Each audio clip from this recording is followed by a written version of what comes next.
बिस्मिल्लाहिर्रहमानिर्रहीम। अस्सलाम वालेकुम स्टूडेंट्स। आज की वीडियो में हम लोग 14.3 हीटिंग एंड कूलिंग को डिस्कस करने जा रहे हैं। ये grade 10th chemistry Punjab board के स्टूडेंट्स के लिए इनकी बुक की वीडियो है, लेक्चर इनकी बुक का। यूनिट नंबर 14 का हमारा थर्ड लेक्चर है। 14.3 जो आपकी न्यू बुक आई है उसमें से ये लेक्चर होगा। इस लेक्चर में हम लोग डिस्कस करेंगे हीटिंग एंड कूलिंग कर्व को। फर्स्ट ऑफ ऑल हम फर्स्ट पार्ट पे देखते हैं कि हीटिंग कर्व का कॉन्सेप्ट क्या होता है, देन हम ये बात करेंगे कि कूलिंग कर्व हमारे पास जो है वो क्या होती है। ठीक है। अच्छा, अब हीटिंग कर्व में क्या है हमारे पास, फर्स्ट ऑफ ऑल आपको बताना चाहिए कि हमारे पास टू एक्सेस होते हैं। एक होता है एक्स एक्सेस और एक होता है वाई एक्सेस। एक्स एक्सेस ये हॉरिजॉन्टल लाइन एक्स एक्सेस होती है और जो वर्टिकल लाइन होती है ये वाई एक्सेस होती है। ठीक है बच्चों। अच्छा, अब आगे बात सुनिए कि इसमें क्या है कि आपको बताना चाहिए कि एक्स एक्सेस पे हमारे पास जो है वो इंटरनल एनर्जी होगा। इंटरनल एनर्जी जो है वो हमारे पास एक्स एक्सिस पे होगी और वाई एक्सिस पे हमारे पास जो है वो टेम्परेचर होगा। ठीक है। अच्छा, हम लोग जो है वो इस कर्व को हीटिंग कर्व कहते होते हैं, क्योंकि ये जो कर्व सामने आपको शो हो रही है उसको हम हीटिंग कर्व कहते हैं, क्योंकि इसमें सब्सटेंस हीट अप हो रहा होता है। और नेक्स्ट जो कर्व होगी उसको हम लोग कूलिंग कर्व कहेंगे, बिकॉज वहां पे सब्सटेंस कूल डाउन हो रहा होता है। इस वजह से हम लोग कूलिंग कर्व बोलेंगे। ठीक है।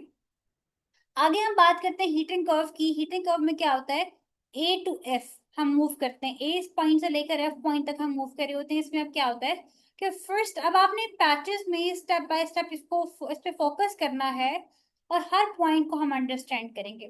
फर्स्ट ऑफ ऑल अपने माइंड में इमेजिन करने कि आपके पास एक आपकी कोई ट्रस्ट की चीज आपको कहती हूँ, बताती हूँ। फॉर एग्जाम्पल आपके पास एक चॉकलेट बार है। ठीक है। ये आपके पास जो है वो डेरी मिल्क चॉकलेट बार है आपके पास। अच्छा, अब होगा क्या कि इस टाइम पे वो बिल्कुल सॉलिड फॉर्म में, इस तरह आपके पास बार की फॉर्म में, सॉलिड फॉर्म में, ए पॉइंट पे वो बिल्कुल सॉलिड फॉर्म में हम चॉकलेट बार को हीट अप करते हैं। यहाँ से इसको हम लोग हीट देना स्टार्ट करते हैं। हमने फ्लेम ऑन किया, हमने उसको एक बाउल में डाला चॉकलेट बार को। ये मेरा एक बाउल है, इस बाउल में मैंने चॉकलेट बार को ऐड कर दिया, नीचे से मैंने फ्लेम ऑन कर लिया, थोड़ा जला दिया अपना। तो अब मेरी जो चॉकलेट बार है वो मेल्ट होना स्टार्ट हो गई है। ठीक है। हम लोगों ने, सॉरी, अभी मेल्ट होना स्टार्ट नहीं हुई, अभी हमने इसमें सिर्फ इसको रखा, नीचे फ्लेम ऑन कर दिया। ठीक है। सॉलिड ए टू बी क्या हो रहा है, सबसे पहले सॉलिड को हम हीट अप करते हैं। मीन्स के जो चॉकलेट बार है उसको हम हीट कर रहे हैं तो टेम्परेचर बढ़ता जाएगा। टेम्परेचर इंक्रीज होने से जो इस चॉकलेट बार है, इस चॉकलेट बार के अंदर इंटरनल हमारे पास पार्टिकल्स होते हैं, जैसे सारे के सारे इस तरह से पार्टिकल्स प्रेजेंट हैं। ये पार्टिकल जो कि सॉलिड के है ना, तो बहुत ज्यादा ये स्ट्रांगली एक दूसरे के साथ ज्वाइन हुए हुए हैं। ठीक है, बहुत स्ट्रांगली एक दूसरे के साथ ज्वाइन है। तो इसकी वजह से हमारे पास क्या होगा कि चूंकि बहुत स्ट्रांगली हमारे पास ज्वाइन है, तो इसकी वजह से अब जब हमने इसको हीट प्रोवाइड करना स्टार्ट कर दिया है तो अब ये पार्टिकल्स अपनी जगह पे रहते हैं, उनके पास इतनी स्पेस नहीं कि यहाँ से यहाँ पे मूव कर रहे हैं, बल्कि अपनी जगह पे रहते हुए वाइब्रेट कर रहे हैं। ठीक है। अपनी जगह पे रहते हुए वाइब्रेट कर रहे होते हैं। सो फर्स्ट पॉइंट हमने पढ़ा कि सॉलिड हीट होगा, जैसे चॉकलेट बार को हम हीट करेंगे, टेम्परेचर इंक्रीज कर जाएगा उसका। और उसमें जो हमारे पास पार्टिकल्स हैं, जब टेम्परेचर प्रोवाइड करेंगे उसके अंदर जो पार्टिकल्स हैं वो बहुत लाइक फास्टली वाइब्रेट करना शुरू कर देंगे। अपनी जगह पे रहते हुए जोर जोर से वो हिलेंगे, वाइब्रेट करेंगे। वाइब्रेट करने से मीन्स कि डेफिनेटली उसकी मूवमेंट हो जाएगी, स्लाइड बहुत थोड़ी, लेकिन वो मूव तो करेंगे पार्टिकल्स ना।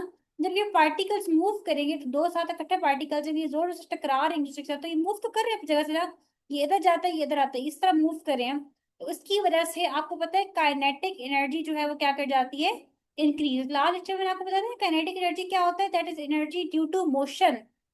Energy due to motion, motion की वजह से जो एनर्जी होती है उसको कहते हैं काइनेटिक एनर्जी। अब जब पार्टिकल्स की मोशन, पार्टिकल्स की मूवमेंट इंक्रीज कर रही है, मतलब काइनेटिक एनर्जी जो है वो इंक्रीज कर रही है। जब हम लोग ए टू बी जा रहे हैं, ए पे वो बिल्कुल सब्सटेंस सॉलिड फॉर्म में, बी तक पहुंचने तक क्या हो रहा है कि अब अभी तक पार्टिकल्स की जो काइनेटिक एनर्जी है वो हमारे पास क्या करी है, इंक्रीज करी है। बस इतनी सी बात आपने याद रखनी है। और आपको मैंने ये बताया कि kinetic energy is directly proportional to temperature. अगर काइनेटिक एनर्जी बढ़ रही है इसका मतलब है कि टेम्परेचर इंक्रीज कर रहा है। ठीक है। अच्छा, अब इसके बाद हम आ जाते हैं नेक्स्ट पॉइंट पे, that is the point B.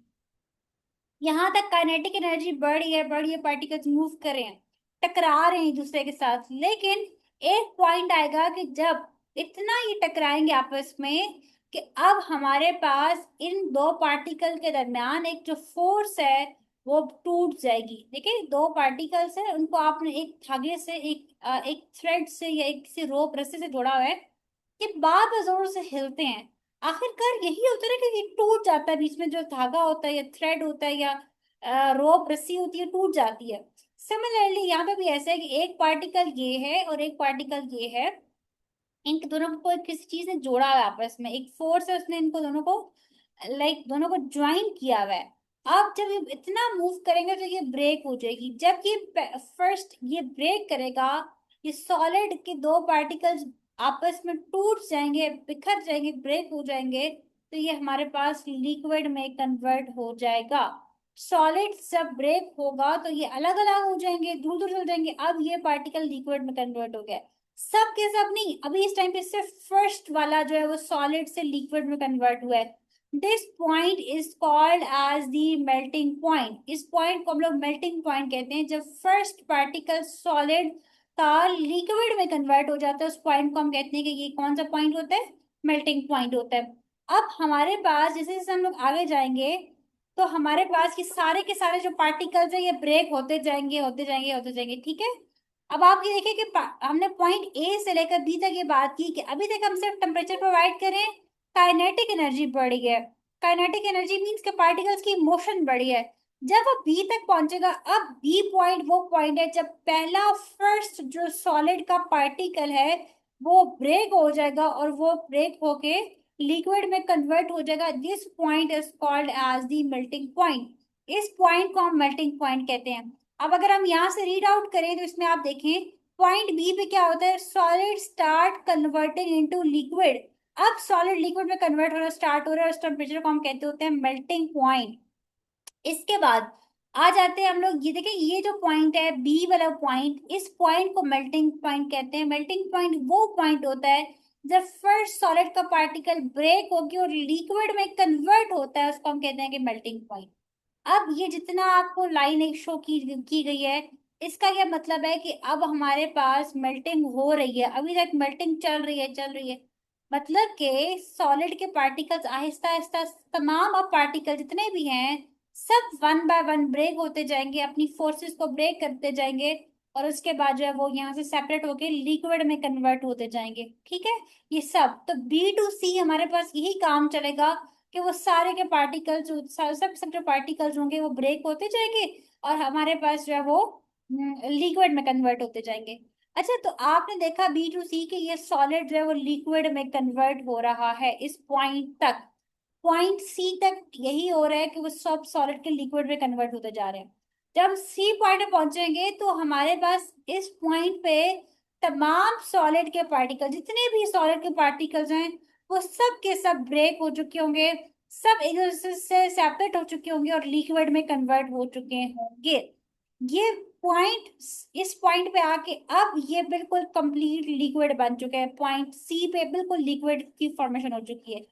सारा का सारा चॉकलेट बार जो थी वो लिक्विड हो गई है, मेल्ट हो चुकी है। अच्छा बच्चों, आपने एक बात नोट की है कि यहाँ पे अगर आप देखिए स्टार्टिंग में आपको ग्राफ इस तरह से नजर आ रहा है और इस पॉइंट के बाद इस तरह नजर आ रहा है, ऐसा क्यों है? मतलब क्यों इसके बाद बिल्कुल स्ट्रेट आपको नजर आ रहा है, क्यों? और यहाँ पे क्यों ये जो ऊपर था, इसका क्या मतलब है? दिस मीन्स के अब ऊपर जा रहे हैं, इसका मतलब ये है कि टेम्परेचर, देखिए टेम्परेचर इस पॉइंट पे 0 था ना, आगे टेम्परेचर बढ़ता जा रहा है, बढ़ता जा रहा है। इस पॉइंट तक टेम्परेचर अच्छा खासा 10 डिग्री मैं कहती हूँ फॉर एग्जाम्पल इंक्रीज कर चुके हैं। टेम्परेचर भी बढ़ा है और उसकी वजह से इंटरनल एनर्जी, यानी इंटरनल एनर्जी क्या होता है, लास्ट लेक्चर में लोगों ने पढ़ा था, sum of kinetic energy and potential energy. तो हमारे पास टेम्परेचर बढ़े, दिस मीन्स काइनेटिक एनर्जी बढ़ी है। तो हमारे पास अगर काइनेटिक एनर्जी बढ़ी है तो इंटरनल एनर्जी बढ़ जाएगी। आगे आगे हम जा रहे हैं तो हमारे पास जो है वो इंटरनल एनर्जी भी इंक्रीज कर रही है और टेम्परेचर भी इंक्रीज कर रहे हैं।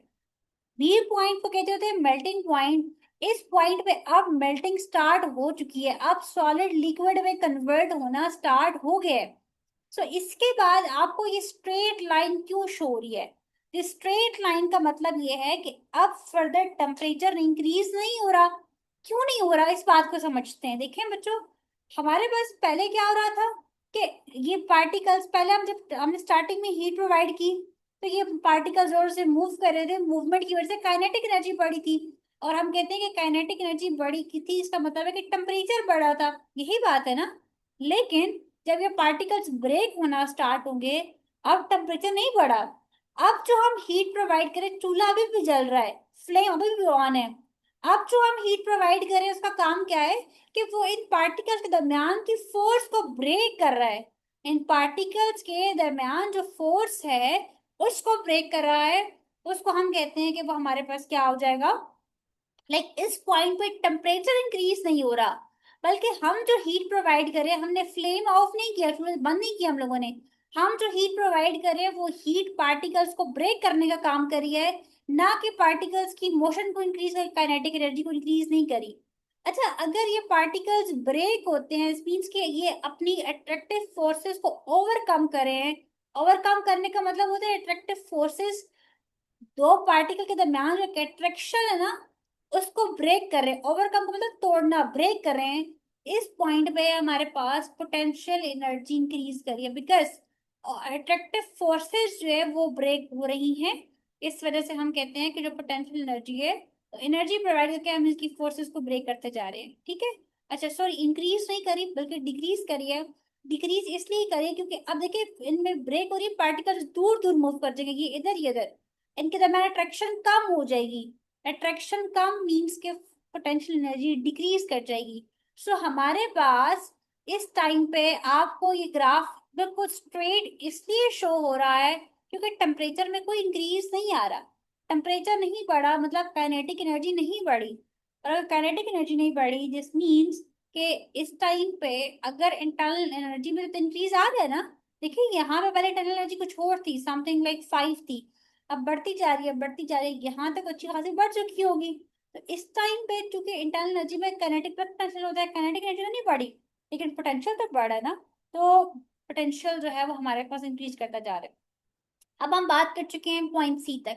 सी पे वो सारा का सारा लिक्विड बन चुका है। ठीक है। अब फर्दर आप हीट करेंगे तो अब जो लिक्विड बन गया था, अब जो चॉकलेट मेल्ट होकर लिक्विड बन चुकी है, अब अगर आप उसको और हीट देंगे तो वो अब आहिस्ता आहिस्ता हीट अप होकर बॉयल होना स्टार्ट हो जाएगा। मीन्स के अभी तो पहले तो वो हीट आपको आप दे रहे तो वो हीट अप होना स्टार्ट होगा। आपकी जो चॉकलेट मेल्ट हुई है वो गर्म होना शुरू हो जाएगी। ठीक है। अच्छा, पॉइंट बी टू सी हम लोगों ने बात की कि मेल्टिंग प्रोसेस कंटिन्यू है, टेम्परेचर कांस्टेंट है, हीट से प्रोवाइड करें, वो इंटरमोलिकुलर फोर्सेस को ब्रेक करिए, सॉलिड कंप्लीटली लिक्विड पे चेंज हो जाएगा। ये हमने बात कर ली बी टू सी। सी पे जाके वो कंप्लीट लिक्विड बन चुका है। अब हम सी टू डी बात करेंगे। सी टू डी हमारे पास क्या होता है कि लिक्विड हम लोग जो है वो अब हीट हो रहा है, यानी कि जो चॉकलेट मेल्ट हुई हुई थी अब उसको हम हीट कर रहे हैं। अब टेम्परेचर अगेन इंक्रीज कर रहे हैं। देखिए आपको फिर इस तरह ग्राफ नजर आ रहा है, यानी ऊपर की तरफ जा रहा है, टेम्परेचर बढ़ता जा रहा है आगे आगे। क्योंकि अब आप जो हीट प्रोवाइड कर रहे हैं उससे क्या हो रहा है, फोर्सेस ब्रेक नहीं हो रही बल्कि टेम्परेचर बढ़ा है। टेम्परेचर बढ़ा है तो काइनेटिक एनर्जी बढ़ी है, पार्टिकल्स की मोशन बढ़ी है, मोशन की वजह से टेम्परेचर बढ़ जाता है। तो अब हमारे पास वो लिक्विड जो है वो हमारे पास हीट अप होता जा रहा है। ठीक है। तो लिक्विड हीट अप होगा, टेम्परेचर इंक्रीज कर जाएगा, काइनेटिक एनर्जी अगेन हमारे पास जो है इस पॉइंट पे इंक्रीज करेगी। आपने याद रखना है कि सी टू डी हमारे पास टेम्परेचर इंक्रीज हुआ है, मतलब कि काइनेटिक एनर्जी इंक्रीज हुई है। और जो पोटेंशियल एनर्जी है वो क्या है इस टाइम पे, कांस्टेंट, में कोई पार्टिकल्स ब्रेक नहीं हो रहे। ठीक है। बी टू सी हमारे पास टेम्परेचर और काइनेटिक एनर्जी कांस्टेंट था, पोटेंशियल एनर्जी डिक्रीज कर रहा था। स्टार्टिंग में ए टू बी जो है टेम्परेचर और काइनेटिक एनर्जी बढ़ा था। ठीक है। अच्छा, अब डी पॉइंट पे आके वो इतना हीट अप हो चुका है कि अब लिक्विड के जो पार्टिकल्स हैं, वो जो चॉकलेट मेल्ट हुई है उसमें जो लिक्विड है, लिक्विड के जो पार्टिकल्स हैं अब वो आपस में उनके दरमियान जो थोड़ी बहुत फोर्सेस, अट्रैक्टिव फोर्सेस थी, अब वो भी टूट जाएंगी। ठीक है। जो थोड़े दूर दूर थे, बहुत वीक फोर्सेस थी, लेकिन अब वो ब्रेक हो जाएंगी और ये यहाँ से निकल के वेपर्स की फॉर्म में, बुखारात की शक्ल में ये एयर में चले जाएंगे। ठीक है।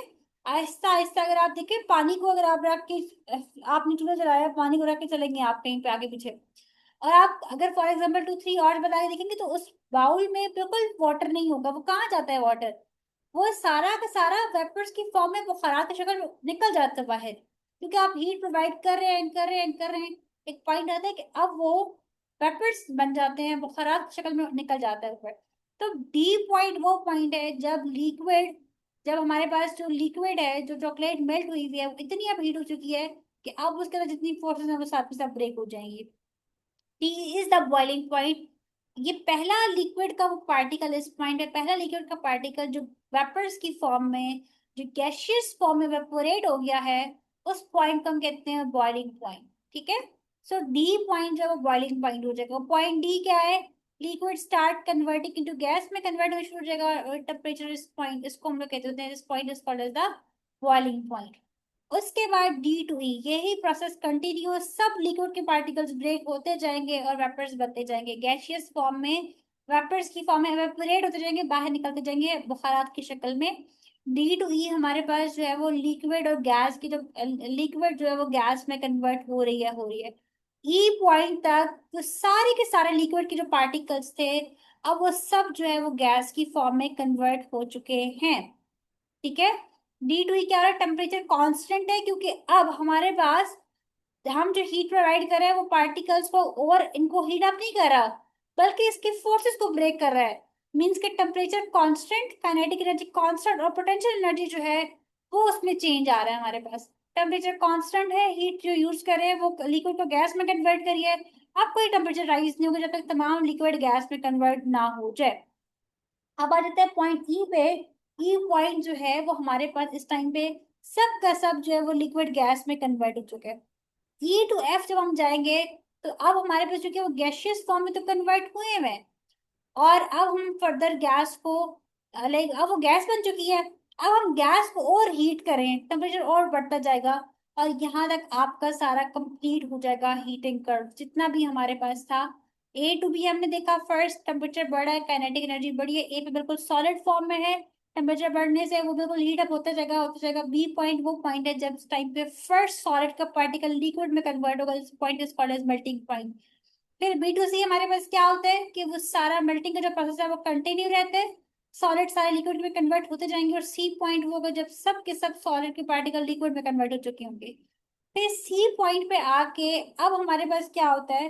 सी पॉइंट पे आके अब हमारे पास जितने भी लिक्विड के पार्टिकल्स हैं वो सब के सब जो है वो जितने भी लिक्विड के पार्टिकल्स हैं वो सब के सब अब फर्दर उनका टेम्परेचर बढ़ रहा है, वो मोर हीट अप होते जाएंगे, हीट अप होते रहेंगे। डी पॉइंट ऐसा पॉइंट है जहां पे हमारे पास, like, this is the boiling point. अब सब टेम्परेचर बढ़ चुका है, अब फर्स्ट लिक्विड का लाइक मॉलिक्यूल गैस में कन्वर्ट हो जाएगा, उसके पार्टिकल्स ब्रेक हो जाएंगे, उनकी फोर्सेस ब्रेक हो जाएंगी, और वो डी, और वो हमारे पास जो है वो लाइक उसमें कन्वर्ट हो जाएगा, बॉइलिंग पॉइंट आ जाएगा, गैस में कन्वर्ट हो जाएगा। डी टू ई हमारे पास ये प्रोसेस कंटिन्यू रहेगा, लिक्विड गैस में कन्वर्ट होते जाएंगे। और ई टू एफ हम बात करते हैं, ई पॉइंट पे सब के सब लिक्विड गैस बन चुका होगा। ई से एफ हमारे पास अब क्या हो रहा है कि फर्दर हम और गैस को हीट करते हैं, टेम्परेचर हमारे पास और इंक्रीज कर जाता है। ठीक है। सो यहाँ तक था बच्चों हीटिंग कर्व। हमने कंप्लीट हीटिंग कर्व को डिस्कस कर लिया है। अब इंशाल्लाह नेक्स्ट क्लास में, नेक्स्ट लेक्चर में हम लोग कूलिंग कर्व को डिस्कस करेंगे। इसको अच्छी तरह से रिवाइज कर लें। रिवाइज करने के बाद आपने इसके बाद नेक्स्ट वीडियो देखनी है कूलिंग कर्व की। ठीक है। इंशाल्लाह नेक्स्ट पार्ट में मैं कूलिंग कर्व कवर करवाऊंगी। अगर आपको हीटिंग कर्व समझ आ गया तो कूलिंग कर्व इसका बिल्कुल रिवर्स है। एफ से ई पे आएंगे, ई से डी पे आएंगे, डी से सी पे, सी से बी, और बी से ए आएंगे। सिर्फ रिसीव कीजिए, कुछ पॉइंट्स लिखे जो मैंने आपको नहीं बताया, फ्रीजिंग पॉइंट हो गया, पॉइंट ऑफ लिक्विफिकेशन, ये सब पॉइंट हम लोग कूलिंग कर्व में डिस्कस, बिकॉज ये जो आपको एक कर्व शो की गई है, ड्रॉ, ये हीटिंग एंड कूलिंग कर्व दोनों है। ऊपर वाले पॉइंट्स मैंने जो बताया है, सॉलिड, लिक्विड, बॉइलिंग, ये सब हीटिंग कर्व के पॉइंट्स थे। उसके बाद vapours, point of liquefaction, freezing point, ये सब उसके दूसरे के कूलिंग कर्व के। कूलिंग कर्व में मैं आपको एक एक्स्ट्रा एक और मैं दिखाऊंगी, लाइक ये वाला ग्राफ, इसको हम देखेंगे, इसको फॉलो करेंगे ताकि एग्जाम में आप इसको ड्रॉ कर सके। ठीक है। सो अपना ख्याल रखिएगा। कोई क्वेश्चन होता है, कोई पॉइंट नहीं क्लियर होता, आपको मेरा व्हाट्सएप नंबर स्क्रीन पे शो हो रहा है, इस नंबर पर कांटेक्ट करके आप मुझसे पूछ सकते हैं। कोई भी अगर आपका पॉइंट है जो नहीं क्लियर होता, आप मुझसे पूछ सकते हैं। इसके अलावा अगर आपको कंप्लीट चैप्टर के नोट्स चाहिए जिसमें एक्स्ट्रा एमसीक्यूज भी मैंने ऐड किए हैं, मोस्ट इंपॉर्टेंट क्वेश्चंस भी ऐड किए हैं आपके एग्जाम पॉइंट ऑफ व्यू से रेलेवेंट, तो आप वो नोट्स मुझसे व्हाट्सएप पे कांटेक्ट करके इस नंबर पे आप मुझसे वो नोट्स भेज सकते हैं। अपना बहुत सा ख्याल रखिएगा, मुझे अपनी दुआ में जरूर याद रखिएगा। Until the next class, Allah Hafiz.